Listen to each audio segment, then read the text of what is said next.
नमस्कार, मैं आलोक कुमार आपका अपने YouTube चैनल पर स्वागत करता हूं। तो आरआरबी एनटीपीसी पीवाईक्यू की सीरीज में ये हमारा फिजिक्स का लेक्चर नंबर 3 है और इस वीडियो में हम लोग बल, कार्य, ऊर्जा और शक्ति से संबंधित पीवाईक्यू को करने वाले हैं। ये हमारा इस चैप्टर पर वीडियो नंबर 2 है, या यह कह सकते हैं ये हमारा पार्ट नंबर 2 है। पार्ट नंबर 1 पहले ही अपलोड कर दिया गया है, जिसमें मैंने 30 क्वेश्चंस को सॉल्व किया है। तो उसको आप लोग जाकर देखिए और बताइए कि वो कैसा लगा। तो चलिए ये अपने सेकेंड पार्ट को हम लोग स्टार्ट करते हैं। जड़त्व आघूर्ण का मात्रक क्या है? पहले देखते जड़त्व आघूर्ण होता क्या है। जड़त्व आघूर्ण जो है किसी पिंड का वह गुण है जो उस पिंड के घूर्णीय त्वरण, या हम बोल सकते हैं कोणीय त्वरण के परिवर्तन का विरोध करता है। ठीक है, उस गुण को हम क्या बोलते हैं? जड़त्व आघूर्ण। और ये जड़त्व आघूर्ण जो होता है उस वस्तु के द्रव्यमान और उसके मुख्य अक्ष से दूरी के, ये अगर वस्तु है मेरे पास जिसका द्रव्यमान m है, ठीक है, और इस पाथ पर ये इसके चारों तरफ घूम रही है, तो इस जो इसका अक्ष है, घूर्णी अक्ष, इस अक्ष से इसके बीच का दूरी हो गया r। तो इसका जड़त्व आघूर्ण, इस पिंड का जड़त्व आघूर्ण हो जाएगा द्रव्यमान गुने दूरी का स्क्वायर, यानी एम आर स्क्वायर। तो एम का मात्रक आपका होता है केजी, और आर जो वो दूरी है, तो दूरी का मात्रक हो जाएगा मीटर स्क्वायर। तो किलोग्राम मीटर स्क्वायर जो है ये आपका मात्रक है। ठीक है, तो जड़त्व आघूर्ण क्या होता है? यह वस्तु का या पिंड का गुण है जो उसके कोणीय त्वरण के परिवर्तन का प्रतिरोध करता है। ठीक है, तक जड़त्व आघूर्ण जो है वो आपका अदिश राशि है। कैसा राशि है? अदिश राशि है। ठीक है, नेक्स्ट, 1 ग्राम और 4 ग्राम द्रव्यमान की दो वस्तुएं एक ही गतिज ऊर्जा से गति कर रही हैं, उनके रेखीय वेग के परिमाण का अनुपात क्या होगा? जैसे मान लेते हैं एक वस्तु है A और दूसरा वस्तु है B। इसके द्रव्यमान को मान लेते हैं m1, और ये m1 दिया हुआ आपका 1 ग्राम। तो इसके वेग को मानते हैं v1 जो कि निकालना है, और B वाले का द्रव्यमान को m2 मान लेते हैं जो दिया गया है 4 ग्राम, और v2 हमको नहीं पता है। तो क्या निकालना है? बोला कि गतिज ऊर्जा बराबर है, यानी A का गतिज ऊर्जा और B का गतिज ऊर्जा दोनों क्या है? बराबर है। तो उनका रेखीय वेग यानी V का अनुपात क्या होगा? तो बोला कि जब A और B का ऊर्जा बराबर है, अच्छा ये दोनों जो है गतिज ऊर्जा हमसे कुछ बोला है। ठीक है, गतिज ऊर्जा का फॉर्मूला क्या होता है? 1/2 गुने mv स्क्वायर। तो अगर हम इस A वस्तु का बात करें तो इसका गतिज ऊर्जा कितना हो जाएगा? 1/2 m1 v1 स्क्वायर। ठीक है, और ये बराबर है B वाले का। B वाले कितना हो जाएगा? 1/2 m2 v2 स्क्वायर हो जाएगा। ये 1/2 से 1/2 कैंसिल हो जाएगा। m1 जो है वो है मेरे पास 1 ग्राम, v1 नहीं पता है, तो v1 का स्क्वायर, 1 गुने v1 का स्क्वायर बराबर m2 कितना है? 4 गुने v2 का स्क्वायर। ठीक है, अब हमसे क्या बोला है? v1 v2 का अनुपात। तो v2 को इधर ले आएंगे लेफ्ट हैंड साइड में, तो v1 बटा में v2 का क्या हो जाएगा? ये होल स्क्वायर बराबर 4 बटा में 1। अब रूट को इधर भेजेंगे तो v1 बटा में v2 बराबर 4 बटा 1 का रूट, और 4 का रूट होता है 2, 1 का रूट होता है 1। तो मेरा v1 अनुपात v2 कितना आ जाएगा? 2:1। कितना आ जाएगा?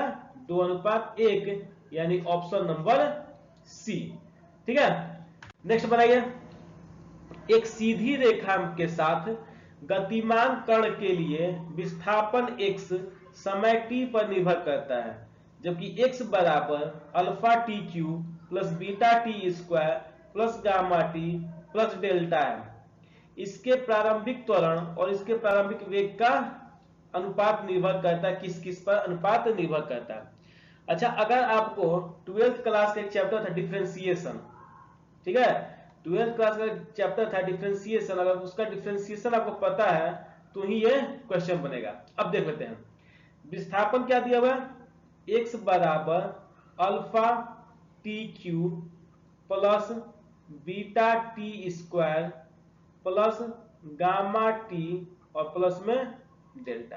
ठीक है, अच्छा हम पढ़े हैं क्या कि अगर वेग का फॉर्मूला क्या होता है मेरे पास, वेग बराबर होता है विस्थापन बटा में समय, तो विस्थापन में x माने हैं, x बटा में t क्या हो जाएगा मेरे पास, समय हो जाएगा। लेकिन जब हम t के साथ भाग करते हैं उसको हम क्या कहते हैं, डिफरेंशिएशन बोलते हैं, dx बाई dt निकालेंगे। ठीक है, d से डायरेक्ट भाग नहीं देते, उसका क्या निकालते हैं, डिफरेंशिएशन निकालते हैं t के रेस्पेक्ट में। तो dx बाई dt में क्या हो जाएगा, वेग दे देगा, यानी v बराबर हो जाएगा मेरे पास dx बाई dt। अगर डिफरेंशिएशन आपको पता हो तो इसमें अल्फा कांस्टेंट, अल्फा बाहर हो जाएगा और tq का डिफरेंशिएशन होगा 3 गुना टी स्क्वायर। ठीक है, प्लस बीटा कांस्टेंट बाहर हो जाएगा और टी स्क्वायर का डिफरेंशिएशन होगा 2 गुना टी, गामा टी में गामा बाहर हो जाएगा और टी का डिफरेंशिएशन हो जाएगा 1। ठीक है, और डेल्टा जो कांस्टेंट है उसका डिफरेंस हो जाएगा 0। तो कितना आएगा भी मेरे पास 3 alpha T square plus 2 beta T plus gamma. ठीक है, 2 बीटा टी प्लस गामा। हमसे क्या पूछा है, इसके प्रारंभिक त्वरण और इसके प्रारंभिक वेग। अच्छा, प्रारंभिक वेग का मतलब क्या हुआ, t बराबर 0, ये समझने वाला बात था। प्रारंभिक वेग का मतलब हो गया t बराबर 0। तो जब इसमें हम t बराबर 0 रखेंगे तो v निकालेंगे कहां पे, t बराबर 0 पे। तो 3 अल्फा t के जगह 0 का स्क्वायर प्लस 2 बीटा गुना 0 और प्लस गामा। तो 3 अल्फा 0 का स्क्वायर गुना करें तो 0, 2 बीटा 0 में गुना करें तो 0 और प्लस गामा, यानी v कितना आ गया मेरे पास, गामा आ गया। ठीक है, v कितना आ गया मेरे पास, गामा आ गया। अब देखिए अब वो क्या निकला है, त्वरण। तो त्वरण जो होता है थोड़ा पेन चेंज करते हैं, त्वरण जो होता है आपका वो उसको बोलते हैं a, और a का फॉर्मूला होता है dv बाई dt। क्या होता है, dv बाई dt, यानी कहने का मतलब है ये हमारा जो वेग आया था इसको हम फिर से डिफरेंशिएशन करेंगे। ठीक है, तो देखिए 3 अल्फा कांस्टेंट यहाँ पे, तो 3 अल्फा को हम छोड़ देते हैं, कितना हो जाता है 3 अल्फा। ठीक है, गुना टी स्क्वायर का डिफरेंशिएशन कितना हो जाएगा 2t प्लस 2 बीटा और टी का डिफरेंशिएशन 1 और गामा का डिफरेंशिएशन 0। ये हो गया मेरे पास 3 दूनी 6 अल्फा टी प्लस 2 बीटा। ठीक है, फिर क्या पूछा हमसे, प्रारंभिक त्वरण। प्रारंभिक त्वरण मतलब t बराबर 0। ठीक है, तो a निकालेंगे हम t बराबर 0 पर, तो रखो 6 अल्फा गुना t की जगह 0 प्लस 2 बीटा। अच्छा, 6 अल्फा में 0 से गुना करेंगे तो कितना हो जाएगा पास 0, आप प्लस में 2 बीटा, 0 प्लस 2 बीटा कितना आ गया 2 बीटा। ठीक है, यानी v मेरा जो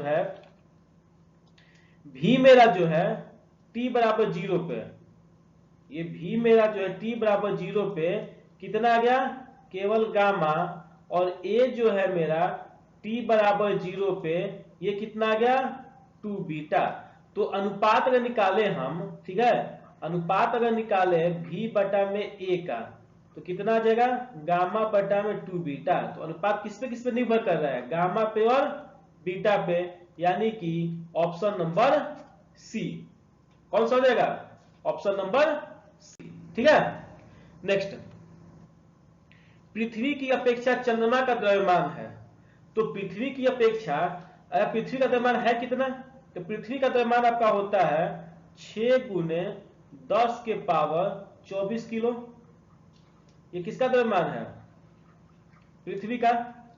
अगर हम चंद्रमा की बात करें तो चंद्रमा का द्रव्यमान आपके पास है 7.36 गुने 10 की पावर 22 किलो। ठीक है, अगर इसको भाग लगाएंगे तो चंद्रमा का भार आ जाएगा आपके पास 1 बटा में 81 पृथ्वी के भार का। चंद्रमा का भार जो है कितना आ जाएगा, पृथ्वी के भार का 1 बटा में 81, यानी इसका आंसर कितना हो जाएगा बी। अगर हमसे अनुपात में पूछा जाए तो चंद्रमा का भार जो है सॉरी प्रतिशत में, तो 1/2% हो जाता है पृथ्वी के भार का। ठीक है, अब देखते हैं जी के बारे में। जी जो होता है चंद्रमा का, वो पृथ्वी के भार का कितना होता है 1/6 होता है। कितना होता है 1/6 होता है। पृथ्वी का पलायन वेग जो है 11.2 किलोमीटर प्रति सेकंड होता है। ठीक है, और बात करें चंद्रमा का, तो चंद्रमा का होता है 2.38 किलोमीटर प्रति सेकंड। ठीक है ना, हमारे जितने भी ग्रह हैं सबका पलायन वेग अलग अलग होता है, और वो डिपेंड किस पे करता है, तो आपका जी पे और आर पे, यानी उस ग्रह का गुरुत्वीय त्वरण और उस ग्रह की त्रिज्या के बराबर। एवं फॉर्मूला का बात करें तो पलायन वेग भी बराबर होता है 2gr√अंडर। ठीक है, सबसे ज्यादा पलायन वेग हमारा बृहस्पति का होता है। कितना होता है, ग्रहों में सबसे ज्यादा पलायन वेग कितना होता है, बृहस्पति का होता है, और ये हमारा होता है 59.2 किलोमीटर प्रति सेकंड। ठीक है, अगर हम सौर मंडल में बात करें तो सौर मंडल में हमारे पलायन वेग सबसे ज्यादा जो होता है वो सूर्य के प्रकाश मंडल का होता है। किसका होता है, सूर्य के प्रकाश मंडल का होता है, और वो होता है आपका 618 किलोमीटर प्रति सेकंड। ठीक है, तो पृथ्वी और चंद्रमा के बारे में आपको इतना याद होना चाहिए। ठीक, नेक्स्ट। जब 2 किलोग्राम वाले द्रव्यमान पर 5 न्यूटन का बल लगाया जाता है तो त्वरण कितना होगा। ठीक है, 2 किलो का द्रव्यमान पर एम कितना दिया हुआ है, एम कितना दिया हुआ है 2 किलोग्राम। ठीक है, और बल कितना लगा है 5 न्यूटन। तो बल का बात करें हम, एफ बराबर ये कितना होता है एम ए। एफ मेरे पास है 5 न्यूटन, एम है 2 गुना में ए। तो ए अगर हम यहां से निकाल लें तो ये आ जाएगा 5/2 यानी कि 2.5 2.5। और त्वरण का बात करें तो इसका यूनिट होता है मीटर प्रति सेकंड स्क्वायर। तो त्वरण का मान कितना आ जाएगा 2.5 मीटर प्रति सेकंड स्क्वायर, यानी option number A. Next, 20 Newton का बल 4 किलोग्राम के पिंड पर कार्य करता है तो उसमें उत्पन्न त्वरण कितना होगा। फिर से एफ कितना है मेरे पास 20 न्यूटन। ठीक है, और एम कितना है 4 केजी।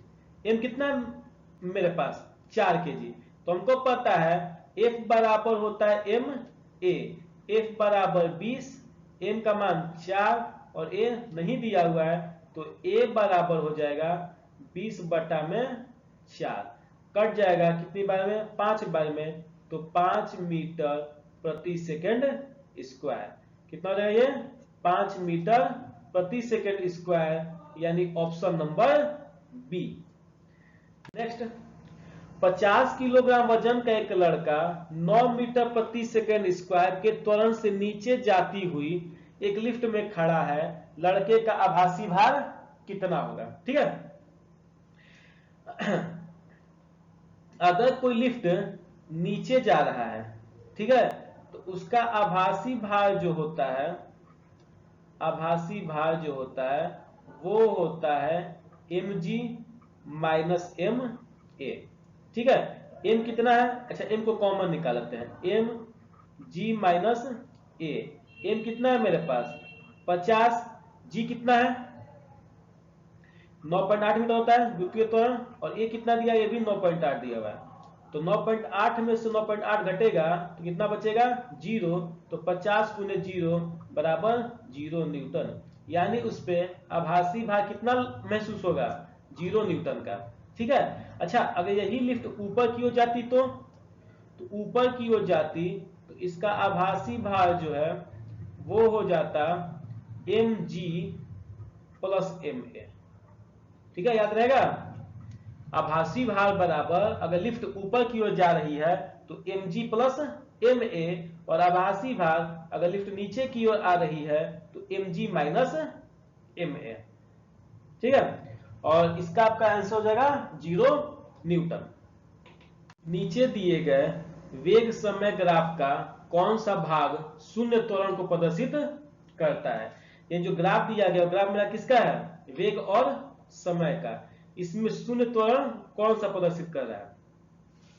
तो शून्य त्वरण का जो ग्राफ बनता है हमारे पास वो बनता है हमारा स्ट्रेट लाइन, लेकिन कैसा, तो हॉरिजॉन्टल टू एक्स एक्सिस, ये वाला लाइन। ये वाला लाइन जो किसका ग्राफ शो करता है, शून्य त्वरण। इसमें त्वरण का मान कितना है, ए का मान कितना है 0। तो बीसी जो है, बीसी लाइन जो है या बीसी ग्राफ हम बोल रहे हैं, बीसी ग्राफ जो है वो शून्य त्वरण को प्रदर्शित करेगा। ठीक है। अच्छा एबी किसको प्रदर्शित करेगा, तो एबी प्रदर्शित करेगा आपके त्वरित वेग को या त्वरण को। ठीक है, क्योंकि ये ग्राफ ऐसे उठा हुआ है तो किसको प्रदर्शित करेगा, त्वरण को। सीडी का बात किया जाए, सीडी जो है इसका जो है वो बात करेगा मंदन का। किसका ग्राफ शो कर रही है, मंदन का। तो ए बी जो है वो त्वरण का ग्राफ शो करेगा, बीसी जो है शून्य त्वरण को शो करेगा और सीडी जो है मंदन को शो करेगा। ठीक है। नेक्स्ट, 5 मीटर प्रति सेकेंड की दर से गतिशील एक कण की ऊर्जा 125 जूल है, तो कण का द्रव्यमान कितना होगा। 5 मीटर प्रति सेकेंड यानी कि ये क्या दिया हुआ है, तो ये दिया हुआ है भी कितना है मेरे पास 5 मीटर प्रति सेकेंड। गतिशील एक कण की ऊर्जा यानी ये क्या दिया हुआ है, गतिज ऊर्जा। ठीक है, तो गतिज ऊर्जा मेरे पास कितनी है, गतिज ऊर्जा मेरे पास है 125 जूल का। अच्छा गतिज ऊर्जा का फॉर्मूला क्या होता है, तो 1/2 mv स्क्वायर बराबर 125 जूल। यह हो जाएगा 1/2 m है नहीं दे, m निकालना है, m छोड़ दो। v का मान कितना है 5 का स्क्वायर बराबर 125। तो 1/2 गुने m गुना में 25 बराबर 125। तो यहां से m अगर निकालेंगे हम तो ये आ जाएगा 125 गुना सॉरी ये आ जाएगा 125 गुना 2 बटा में 25, 25 5 125 यानी 5 दूनी 10 किलोग्राम। कितना आ जाएगा 5 दूनी 10 किलोग्राम, यानी ऑप्शन नंबर सी। एम द्रव्यमान का एक पिंड भी वेग से दीवार से टकराता है और उसी चाल से वापस आता है, पिंड के संवेग में परिवर्तन कितना होगा। ठीक है, तो यानी कहने मतलब अगर ये दीवार है तो दीवार के एक पिंड जो है एम वो भी वेग से इससे टकराता है और वापस भी इसी वेग से यानी भी वेग से आ जाता है। तो जाते समय हम मान लेते हैं कि इसका संवेग जो था वो था P1 और आते समय इसका संवेग था P2, लेकिन द्रव्यमान तो दोनों का सेम रहेगा, जाते होते समय m हो जाएगा। तो हम P1 की बात करें तो P1 मेरे पास है कितना, संवेग का फॉर्मूला क्या होता है, द्रव्यमान गुने वेग यानी m गुना v। अच्छा आते समय का P2 हो जाएगा, P2 का कितना हो जाएगा m गुना माइनस v। क्यों, क्योंकि वेग जो है आपका वो सदिश राशि है। अगर हम पहले केस में यानी पूर्व दिशा की जाती हुई वस्तु को भी माने हैं तो पश्चिम दिशा की जाती हुई वस्तु को हमको माइनस भी मानना पड़ेगा, क्योंकि वेग जो था सदिश राशि होता है। तो P2 का वैल्यू आ जाएगा माइनस का mv। अच्छा संवेग परिवर्तन को बोलते हैं डेल्टा P, तो डेल्टा P जो हो जाएगा वो हो जाएगा P1 माइनस P2। अच्छा P1 है कितना, तो mv माइनस माइनस का mv। ठीक है, तो ये हो गया mv माइनस माइनस प्लस का mv यानी कि 2mv। तो संवेग परिवर्तन कितना आ जाएगा आपके पास 2mv यानी कि ऑप्शन नंबर ए। ठीक है। नेक्स्ट, किसी पाइपलाइन के केंद्र में स्थित किसी कण का वेग कितना होगा। तो किसी पाइपलाइन के केंद्र में अगर मान लीजिए मेरे पास कोई पाइप है, ठीक है, पाइप में कोई द्रव बह रहा है तो इसके केंद्र में जो बीचों बीच का जो है तो यहाँ पे जो वेग होगा, यहाँ पे जो द्रव है, ये तो लाइन तो खुद से बना है, तो ये बीचों बीच यहाँ पे जो द्रव होगा इसका वेग जो होगा वो मैक्सिमम होगा। ठीक है, इसका वेग जो होगा वो मैक्सिमम होगा और इस गली की दीवार पे जो वेग होता है वो न्यूनतम होता है, लगभग जीरो के बराबर। और जैसे जैसे हम इधर केंद्र की ओर बढ़ते जाते हैं उस वस्तु का वेग बढ़ता जाता है, और वापस इधर आते हैं तो यहाँ नली की दीवार पे वेग जो होता है क्या होता है, शून्य हो जाता है। ठीक है, केंद्र पे अधिकतम और दीवार की सतह पे न्यूनतम। तो हमसे कहां पूछा है, केंद्र पर पूछा है, तो ये मेरा कितना हो जाएगा, अधिकतम हो जाएगा। और ये जो अधिकतम और न्यूनतम जो वेग का गुण होता है वो आपका श्यानता के गुण के कारण आता है। किसके कारण आता है, श्यानता के गुण के कारण होता है। ठीक है, ये देख सकते हैं आप फिगर में कि जैसे जैसे हम नीचे की ओर बढ़ते जा रहे हैं मेरा वेग जो है वो ज्यादा होता जा रहा है, लेकिन जैसे हम नीचे आते जा रहे हैं वैसे वैसे स्ट्रेस जो है, तनाव जो है वो कम होता जा रहा है।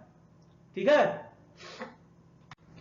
नेक्स्ट, एक घूमते हुए शाफ्ट से धागे से बंधी हुई एक गेंद एक समान गति पर घूमती है। ठीक है, शाफ्ट को अचानक रोकने पर गेंद के खाली स्थान कोणीय वेग के साथ धागा शाफ्ट के चारों तरफ लिपटना आरंभ कर देता है।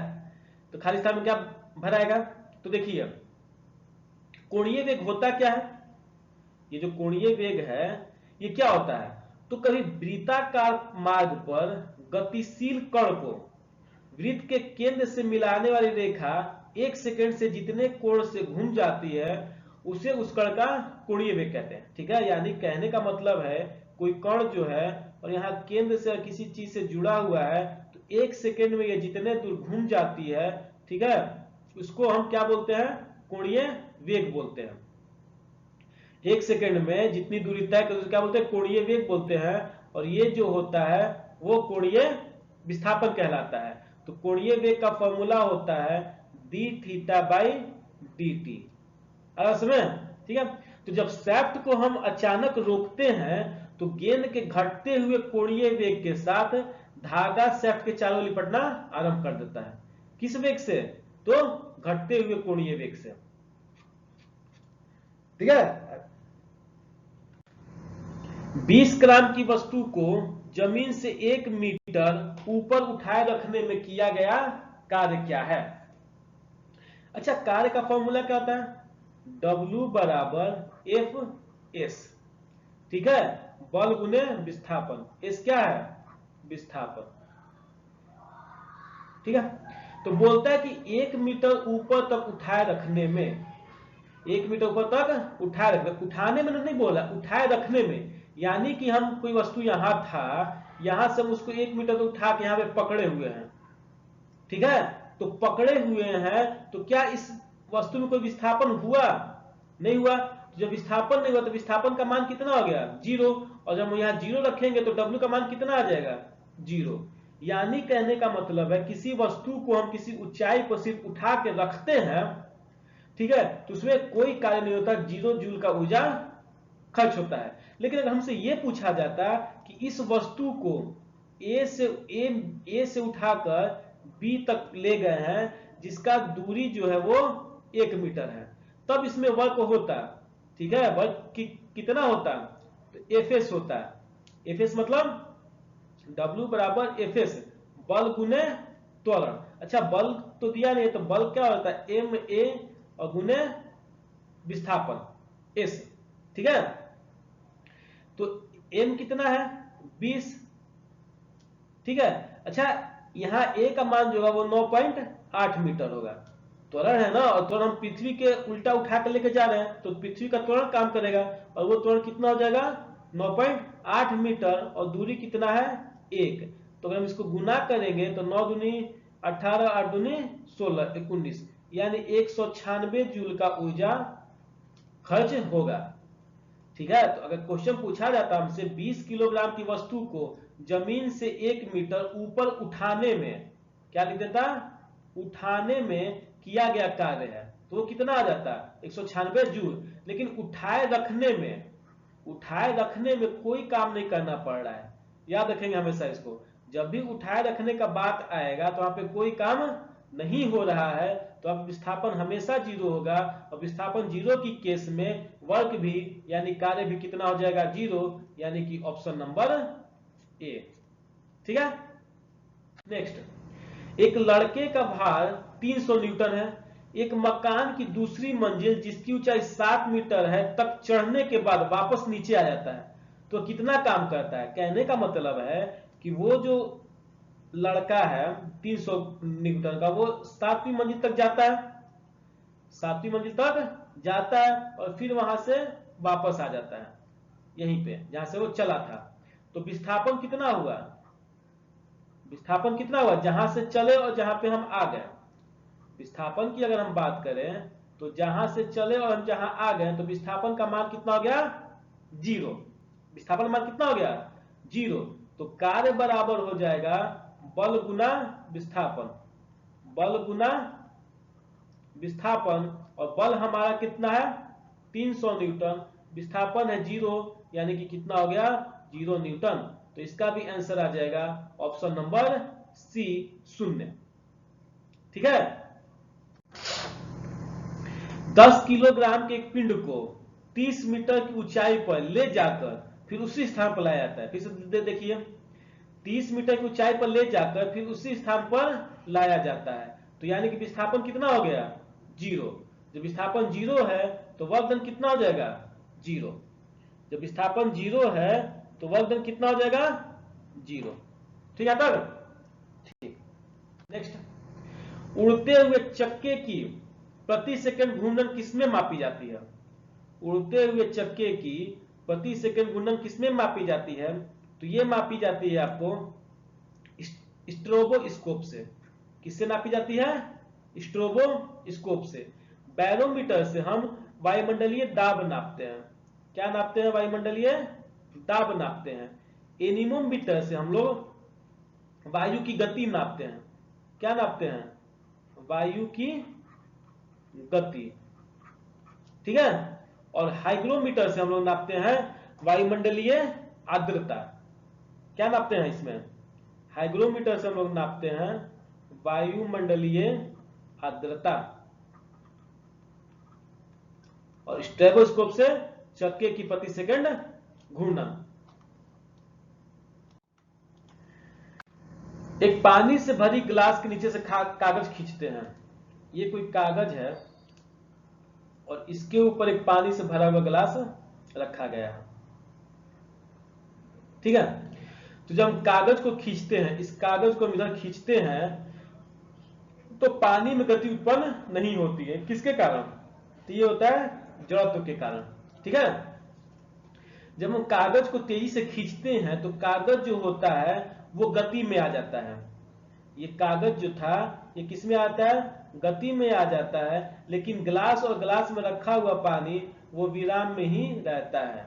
न्यूटन के गति के प्रथम नियम के अनुसार कोई भी वस्तु अपनी स्थिति में तब तक बनी रहना चाहती है जब तक इसमें कोई बाहरी बल न लगाया जाए। तो पानी जो है वो विराम में ही रहना चाहती है, इसलिए उस पानी में कोई भी गति उत्पन्न नहीं होती है।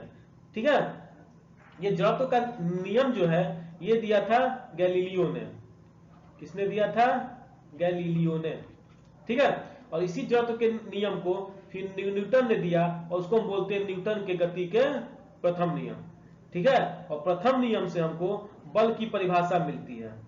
क्या मिलता है? बल की परिभाषा मिलती है। और न्यूटन के द्वितीय नियम से हमें बल का सूत्र मिलता है। न्यूटन का द्वितीय नियम है क्या? तो किसी वस्तु में लगा बल उसके संवेग परिवर्तन के दर के बराबर होता है। ठीक है। और तीसरा नियम बोलता है न्यूटन की गति का कि प्रत्येक क्रिया के बराबर और विपरीत प्रतिक्रिया होती है। क्या था? नेक्स्ट, स्प्रिंग को अपनी सामान्य लंबाई पर वापस लौटने के लिए लगने वाले बल को क्या कहते हैं? अगर कोई स्प्रिंग है उसको हम खींच के लंबा कर दें तो फिर वो वापस अपने जगह पे आ जाएगा। किसी स्प्रिंग को हम खींचें और फिर इसको छोड़ दें तो वापस वो अपने जगह पे आ जाएगा।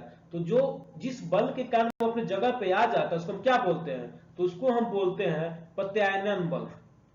प्रत्यानयन बल। ठीक है। नेक्स्ट, निम्न में से किसमें गतिज ऊर्जा नहीं है?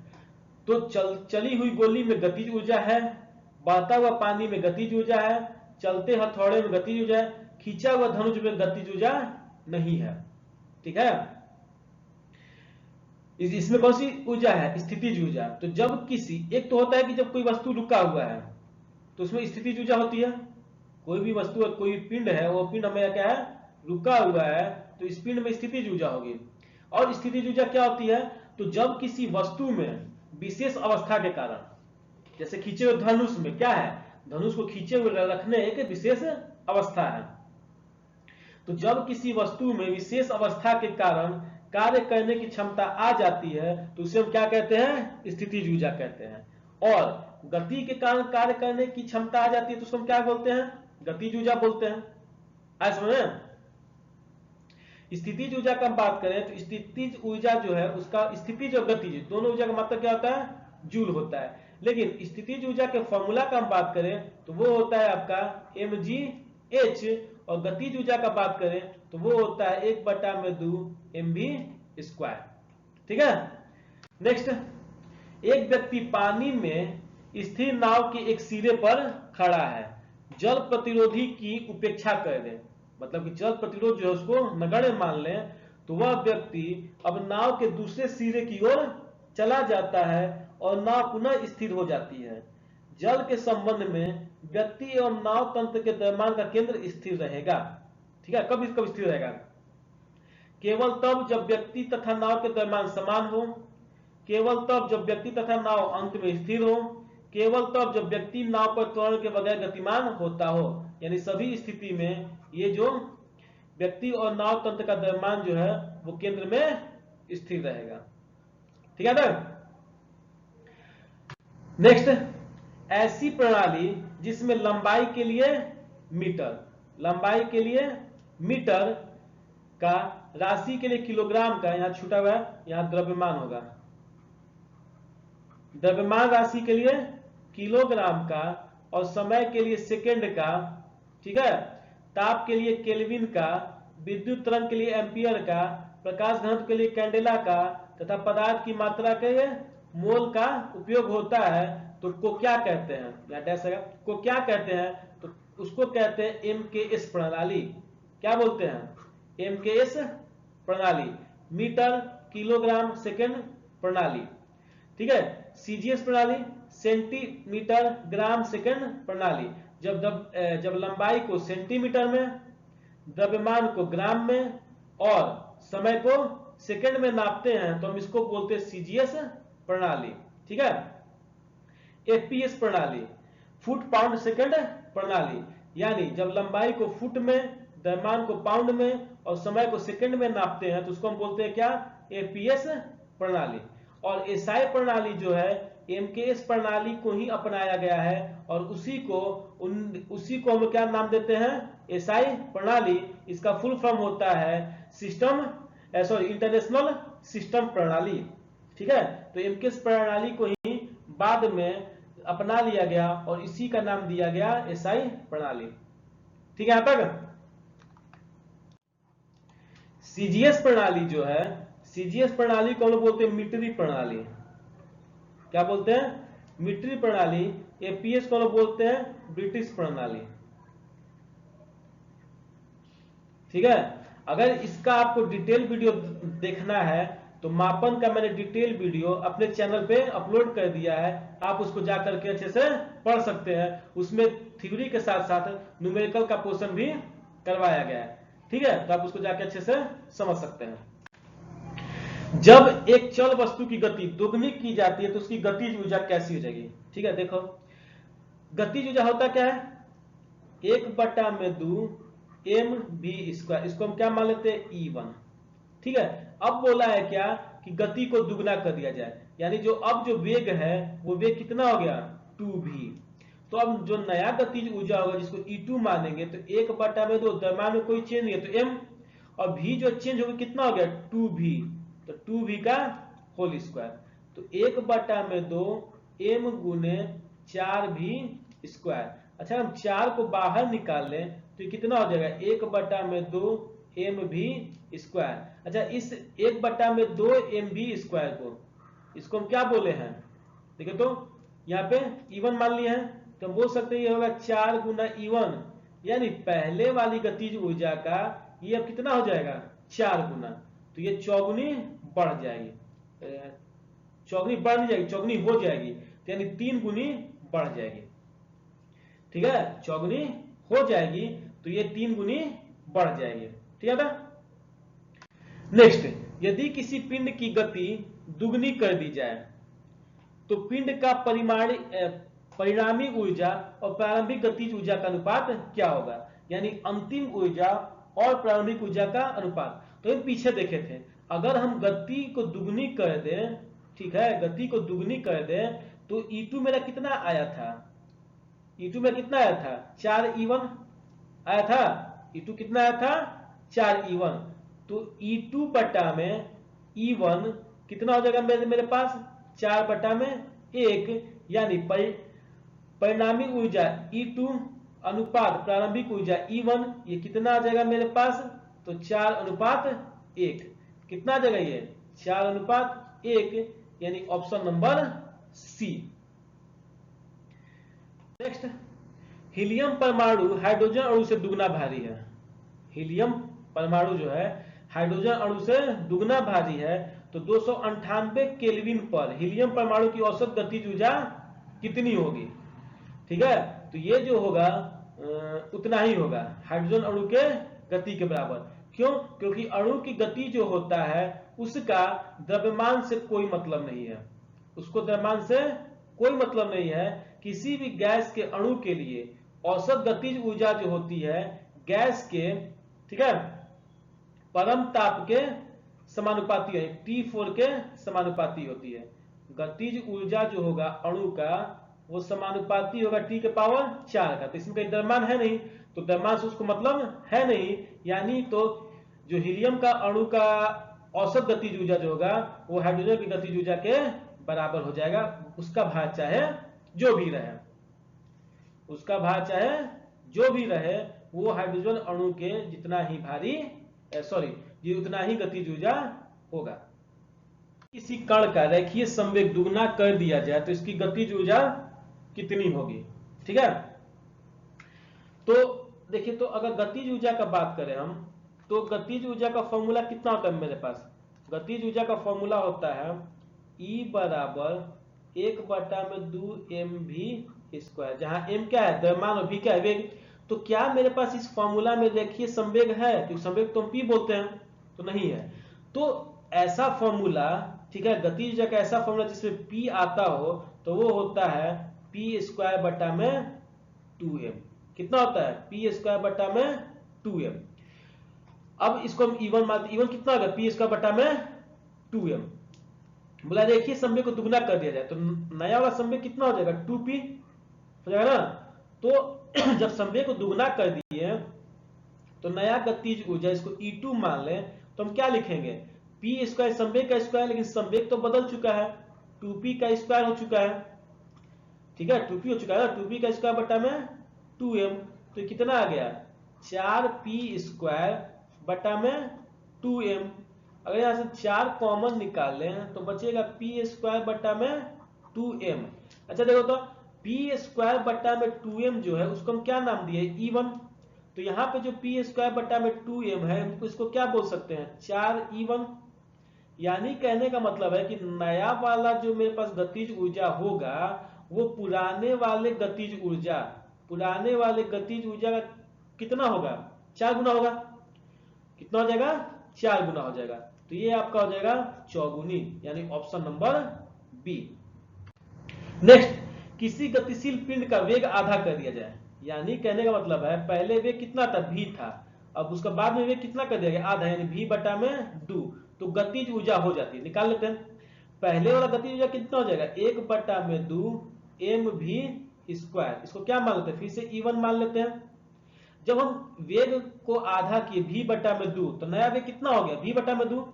तो नए वेग के अनुसार मेरा जो गतिज ऊर्जा वो उसको हम E2 मान लें, तो ये कितना हो जाएगा? 1/2 m और v बटा में 2 का स्क्वायर, यही होगा, क्योंकि वेग आधा हो गया है। तो 1/2 गुने m v² बटा में 4। अगर हम 1/4 बाहर निकाल लें तो अंदर क्या बच जाएगा? 1/2 mv²। अच्छा देखिए, 1/2 mv² जो है इसको हम क्या नाम दिए हैं? इसको हम नाम दिए E1। क्या नाम दिया है? E1। तो यहां से हम लिख सकते हैं 1/4 गुने E1। अगर हम बात करें ये किसका वैल्यू है? E2 का। तो नया वाला जो गतिज ऊर्जा है वो पुराने वाले गतिज ऊर्जा कितना है? 1/4। और 1/4 को क्या बोलते हैं? चौथाई। 1/4 को क्या बोलते हैं? चौथाई। तो यानी कि इसका कौन सा आंसर हो गया? Option number D. नेक्स्ट, यदि दो द्रव्यमानों के बीच की दूरी दुगनी कर दी जाए। पहले अगर दो द्रव्यमान के बीच का दूरी d था और बाद में दुगना कर दिया 2d कर तो उनके बीच गुरुत्वीय आकर्षण कितना होगा? ठीक है, तो गुरुत्वीय आकर्षण जो होता है g बराबर वो होता है gm बटा में r स्क्वायर। ठीक है, gm बटा में r स्क्वायर, जो कि दूरी होता है। ये क्या होता है? दूरी। और दूरी हम क्या माने हैं? d माने हैं। तो r न लिख करके हम उस दूरी को क्या लिखेंगे? d का स्क्वायर लिखेंगे gm बटा में d स्क्वायर। m है क्या? उस द्रव्यमान का, उस पिंड का द्रव्यमान, g हो गया। अच्छा, जब इन दोनों के बीच का दूरी जो था वो 2d हो गया, 2d हो गया, तो नया वाला g, अच्छा इसको g1 मान लेते हैं, तो नया वाला g g2 जो हो जाएगा वो कितना हो जाएगा? gm बटा में 2d का होल स्क्वायर, gm बटा में 2d का होल स्क्वायर। तो ये आ गया मेरे पास gm बटा में 4d स्क्वायर। अच्छा, 1/4 बाहर निकाल ले हम, तो ये मेरे पास आ गया gm बटा में d स्क्वायर। अच्छा, पहले वाले केस में देखिए gm बटा d स्क्वायर को क्या माने हम? g1 माने हैं। तो यहाँ पे हम लिख सकते हैं 1/4 g1, अच्छा स्मॉल है g1। ठीक है, अच्छा 1/4 g1 किसका वैल्यू आया? g2 का। ठीक है, तो अब हम कह सकते हैं कि नया वाला जो गुरुत्वीय त्वरण है वो पुराने वाले गुरुत्वीय कितना? 1/4। और पीछे अभी हम बताए 1/4 को हम क्या बोलते हैं? चौथाई या 1/4। ठीक है, तो यानी इसका ऑप्शन नंबर डी। ठीक है, ऑप्शन नंबर क्या आ जाएगा? इसका डी आ जाएगा। नेक्स्ट, किसी वस्तु का संवेग किस पे निर्भर करता है वो बताना। अच्छा, वस्तु का संवेग का फॉर्मूला क्या होता है? p जो होता है वो होता है m गुना में v। तो किस पे निर्भर कर रहा है? द्रव्यमान पे और वेग पे। केवल द्रव्यमान पर निर्भर करता है? नहीं, द्रव्यमान पर निर्भर नहीं करता है, तो करता है भी गलत है। द्रव्यमान और वेग दोनों पर ऑप्शन नंबर सी। संवेग जो है आपका वो सदिश राशि है। कैसी राशि है? सदिश राशि है। और इसका मात्रक का बात करें हम तो किलोग्राम मीटर प्रति जो होता है वो सेकंड होता है। ठीक है, नेक्स्ट, पहले दर्शन में पेट्रोल इंजन को पहचाना जाता है किसके द्वारा? तो पहले दर्शन में पेट्रोल इंजन जो पहचाना जाता है वो स्पार्क प्लग के द्वारा। पेट्रोल इंजन जो होता है उसके अंदर क्या लगा हुआ होता है? स्पार्क प्लग लगा हुआ होता है। उससे हम पहचान जाते हैं कि ये पेट्रोल इंजन है। ठीक है, पेट्रोल इंजन जो है एक प्रकार का आंतरिक दहन इंजन है। इसमें आंतरिक दहन होता है, किसके द्वारा होता है? तो स्पार्क प्लग के द्वारा। और इस पेट्रोल इंजन को हम लोग गैसोलीन इंजन भी कहते हैं। क्या कहते हैं? Gasoline engine. तो गैसोलीन इंजन भी इसी को कहते हैं, पेट्रोल इंजन को ही। नेक्स्ट, यांत्रिक ऊर्जा को विद्युत में परिवर्तित करता है। यांत्रिक ऊर्जा को विद्युत ऊर्जा में परिवर्तित करने का काम कौन करता है? विद्युत जनित्र। ठीक है, विद्युत जनित्र क्या? जनित्र मतलब जनरेटर। विद्युत जनित्र जो है यांत्रिक ऊर्जा को विद्युत ऊर्जा में परिवर्तित करता है। और विद्युत जनित्र जो है वो इलेक्ट्रोमैग्नेटिक प्रिंसिपल पर काम करता है। किस पे काम करता है? Electromagnetic principle. ठीक है, विद्युत मोटर जो है वो विद्युत ऊर्जा को यांत्रिक ऊर्जा में कन्वर्ट करता है, जिसको मैकेनिकल ऊर्जा भी बोलते हैं। विद्युत इस्त्री जो है वो विद्युत को ताप ऊर्जा में कन्वर्ट करता है। ठीक है, तो ये आज का आपका सेट नंबर जो 2 था वो खत्म हुआ। तो कमेंट सेक्शन में बताइए कि ये सेट आपको कैसा लगा, और अगर आपको अच्छा लगा है तो चैनल को लाइक, सब्सक्राइब और शेयर जरूर कीजिएगा। तो मिलते हैं आपसे अगले वीडियो में, तब तक के लिए धन्यवाद, बाय बाय, टेक केयर।